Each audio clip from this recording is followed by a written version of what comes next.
Lo primero, sin duda, se trató de, y se trata de una muy buena noticia, el que Colombia hubiese podido concluir el año con un promedio de 1.005.000 barriles.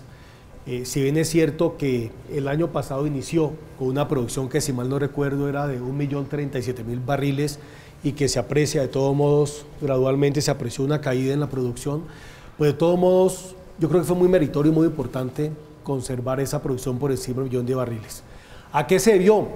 Yo lo atribuyo principalmente a la decisión de las empresas de producir, es decir, de hacer todo lo posible por mantener los campos y de todo modo lo que empezamos a apreciar es que, pues como hay un declive natural en la producción de los campos, la capacidad de las empresas de reemplazar esos barriles se dio parcialmente.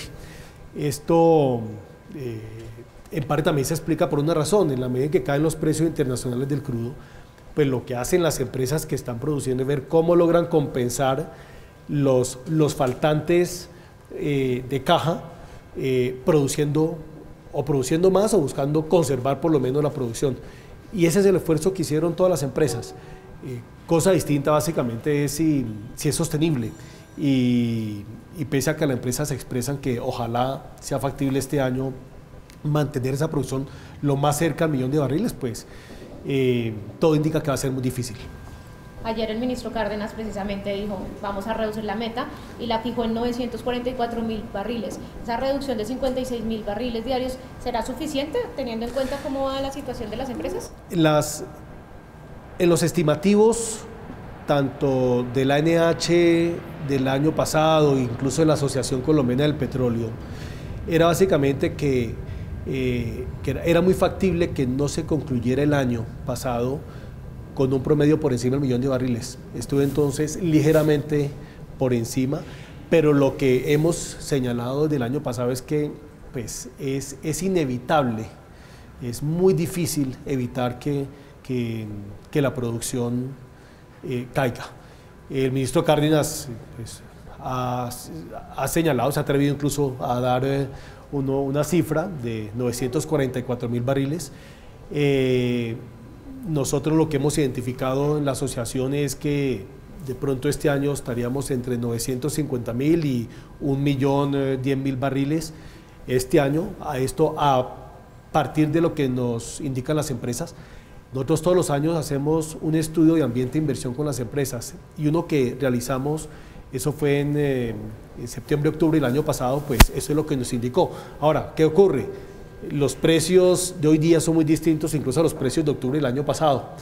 Entonces, estamos en comunicación nuevamente con las empresas para ver de la información que nos dieron cuál validan y cuál de pronto se modifica. Y entonces, pues, es decir, al paso que vamos, pues no va a ser fácil reemplazar los barriles que se van perdiendo por el declive natural en los pozos y la inversión en unos pozos de desarrollo pronto no va a ser tan fácil como esperábamos que ojalá se diera este año. Entonces, pues es inevitable que este año la producción esté por debajo del 1.000.000 de barriles. Okay. Recordemos lo siguiente, y ya lo estaba señalando, cuando se cae la exploración como se ha caído y cuando el dinamismo de los pozos de desarrollo no es el mismo. Cuando los pozos de desarrollo es para producir más, donde ya encontramos el petróleo o el gas, entonces necesariamente eso impacta toda la cadena hacia abajo. En el caso de las empresas prestadoras de servicio, estas más o menos son, ahí está básicamente, digamos, las que ofrecen más o menos el 80% de la mano de obra. Entonces, por eso, donde ha habido las mayores desvinculaciones laborales es en empresas prestadoras de servicio. Esto no significa que empresas operadoras no hayan adelantado una reducción en sus equipos, lo han hecho. Eso es doloroso, eso es muy aburridor, pero les ha correspondido hacerlo. Se habla que en terrenos son en general que pueden ser más de 20.000 empleos. Hay quienes dirían, no, pero eso no es mucho, no son tantos empleos comparados, digamos, con otros sectores económicos.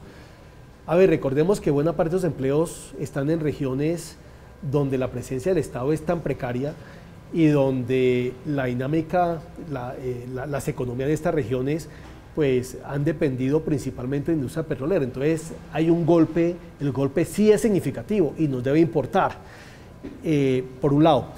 Y por otro lado también recordemos que esta industria, cuando hablamos de un impacto en las economías regionales, también tenemos que ver que ese impacto más temprano que tarde se va a ver reflejado en el tema de las regalías.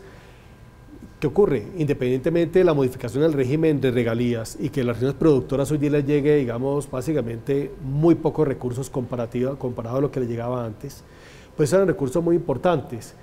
¿Qué ocurre? En la medida en que se mantiene la producción, pues medio se sostienen los esquemas de regalías, pero de todos modos, pues con un precio del petróleo más bajo. Entonces, en este momento todas las regiones no han sentido el impacto, o no lo han sentido como van a sentirlo, el impacto de la reducción de la caída de los precios internacionales. ¿Por qué? Porque buena parte de los proyectos que se están desarrollando en las regiones son básicamente de regalías de vigencias fiscales anteriores, regalías que estaban rezagadas, pero a la vuelta de unos años es donde las regiones van a sentir ese impacto por ese lado, sin perjuicio del que ya están sintiendo en la desaceleración de las economías regionales. En Colombia se ha logrado avanzar, construir un sistema de oleoductos que es importante para el país. Hoy es día ese sistema de oleoductos lo que está permitiendo básicamente llevar a puerto el grueso de la producción. Otro tanto pues se transporta por carrotanques, pero lo cierto es que por distintas circunstancias topográficas, pero también porque algunos proyectos entonces se están pagando, pero también básicamente por temas de atentados, por otras razones, pues es costoso. Cuando vemos básicamente dentro de la fórmula, es muy interesante, es que más o menos, cuando yo le indicaba que las empresas producen más o menos el costo de operación básicamente entre 20 y 30 dólares el barril, más o menos entre 12 o 10 y 15 dólares es transporte.